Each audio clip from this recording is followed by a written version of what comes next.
नमस्कार दर्शकों, BCR news में आपका स्वागत है। जी हां, उत्तर प्रदेश में दबंगों की दबंगई पर अखिलेश सरकार कोई अंकुश नहीं लगा पा रही है। अखिलेश सरकार दबंगों के सामने घुटने टेकती नजर आ रही है, क्योंकि आए दिन उत्तर प्रदेश में कोई न कोई ऐसी घटना घट रही है जिससे मानवता शर्मसार हो रही है। जी हां, ऐसा ही एक मामला हमारे सामने आया है जिला शामली के गाँव नायनंगला से, जहाँ पर दिन दहाड़े पुलिस की मौजूदगी में गोलियां दागी गई और पुलिस मूक दर्शक बनी देखती रही।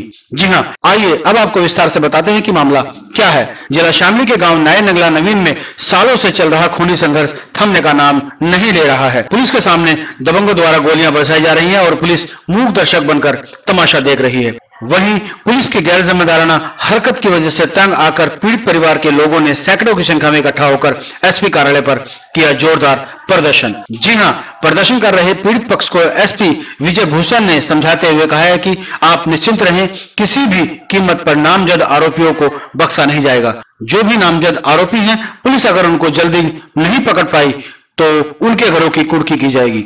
वहीं सीओ शामली ने बीसीआर न्यूज की टीम से बातचीत के दौरान कहा है कि दोषियों के खिलाफ धारा 147 और धारा 307 आदि धाराओं के तहत मुकदमा दर्ज कर 82 की कार्रवाई शुरू कर दी गई है। मैं पहले भी इन लोगों का आपस में झगड़ा हुआ था पिछले साल नवंबर में, और वो मुकदमा चल रहा था।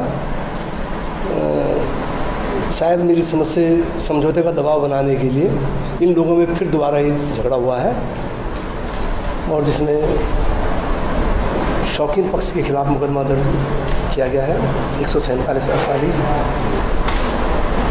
307, 436 आईपीसी के अंतर्गत।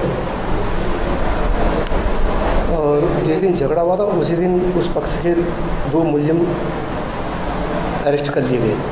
मुकदमे में एक जेल में है और बाकी के खिलाफ 82 की कार्रवाई हो चुकी है। मुलजिम नहीं मिले हैं। हाँ, फिर घटना को अंजाम दिया गया है उस दिन, कि शायद उस दिन समझौते की बात चल भी रही थी और एक जमात भी आई हुई थी गांव में, और जमातियों ने दोनों पक्ष का समझौता कराने की पूरी कोशिश की थी उस दिन, लेकिन कुछ वाद विवाद बढ़ने के कारण अचानक ये झगड़ा। फिर उनसे मालूम कर लीजिए, संभवतः हमारे काम से संतुष्ट है, और इस समय मैं विश्वास करता हूँ कि वो लोग हमारे काम से संतुष्ट हैं इस समय, और उन्होंने हमारी कार्रवाई भी देख ली अभी भी कि कुछ आगे बढ़ी है पुलिस से। विवाद चल रहा है, 3 बार विवाद हो चुका है। पहले बच्चे के गोली मारी, फिर उसके दबाव में आकर हमारे पर दूसरा झगड़ा हुआ। दूसरा झगड़ा होने के बाद उस पर दबाव बनाया गया कि ये तो अपनी इसका दूसरे फैसला कर लो पहले उसका झगड़े का, नहीं तो हम तुम्हें जान से मार देंगे और आपका सबूत भी नहीं छोड़ेंगे मारकर। दूसरा, फिर इसके बाद तीसरा, जिस बच्चे पर पहले गोली लगी थी उसी बच्चे पर फिर दोबारा से गोली चलाई। उसे पहले बताया गया था 10-15 दिन पहले, उसने अपने पापा को बताया कि हमें धमकी दी जा रही है कि मेरा बच्चा तुम्हें गोली मारकर हम यहीं पे दफना देंगे और सबूत भी नहीं छोड़ेंगे। तो उस कौन लोग दे रहे थे? ये शौकीन, इसमें जुल्फा, तैमूर, ये पूर्व प्रधान पक्ष से सीढ़ी लगाकर कब्जा करा गया, उस पर ईंट चढ़ाई गई और हम पे गोली भी और ईंट भी बरसाई गई वहीं से।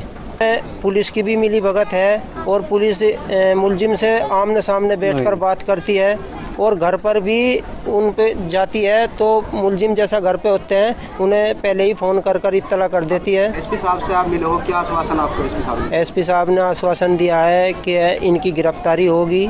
हमने एक और इनसे बात रखी है कि पुलिस इस चीज़ में लगी हुई है, साज खाकर मुकदमा दर्ज करना चाह रही है हमारे खिलाफ, केस क्रॉस करने के लिए। तो एसपी साहब कह रहे हैं अगर बाय चांस कोई 156(3) में मुकदमा डाल भी दिया तो उसे मुकदमे को एक्सपेंज कर देंगे। दबाव जो बन रहा है, नाइद जो विधायक हैं कैराना से, इन्होंने शुरू से आखिर तक हमारे खिलाफ ही आमने सामने होकर प्रदर्शन करते हैं। एसपी को जाकर कहते हैं और जो एसएचओ हैं उन पर दबाव बनाते हैं। उनके दबाव में आकर एसएचओ काम नहीं कर पा रहा है। हमारे यहाँ से अगर इंसाफ नहीं मिलता है तो हमारे यहाँ से पलायन कर जाना अच्छा है, या जान से अपना मर जाना ही अच्छा है। इसलिए आए, मेरा बच्चा शहजाद पिछले साल 6 तारीख 10वें महीने की, उसमें ट्यूशन पढ़ने के पड़ोस के ही घर में जा रहा था। वहाँ से उसका तैमूर, शौकीन, जुल्फ़कार, आरिफ, उन्होंने गोली मार दी थी। अच्छा, उसे हम अस्पताल ले गए, रिपोर्ट दर्ज कराई चौकी चौसाने पे। सर तैमूर मौके पे पकड़ा गया था, बाकी आज तक कोई मुलजिम उन 3 में तो नहीं पकड़ा।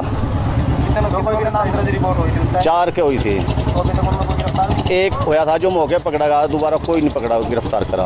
अब भी यो कह रहे 15 तारीख में फिर मेरे पे दोबारा हमला हो गया, मेरे बच्चों के साथ में हो गया। उसी शहजाद के फिर 2 छर्रे लग गए, मेरे भतीजा से सलमान के लगे और मेरी भतीजी उसरा।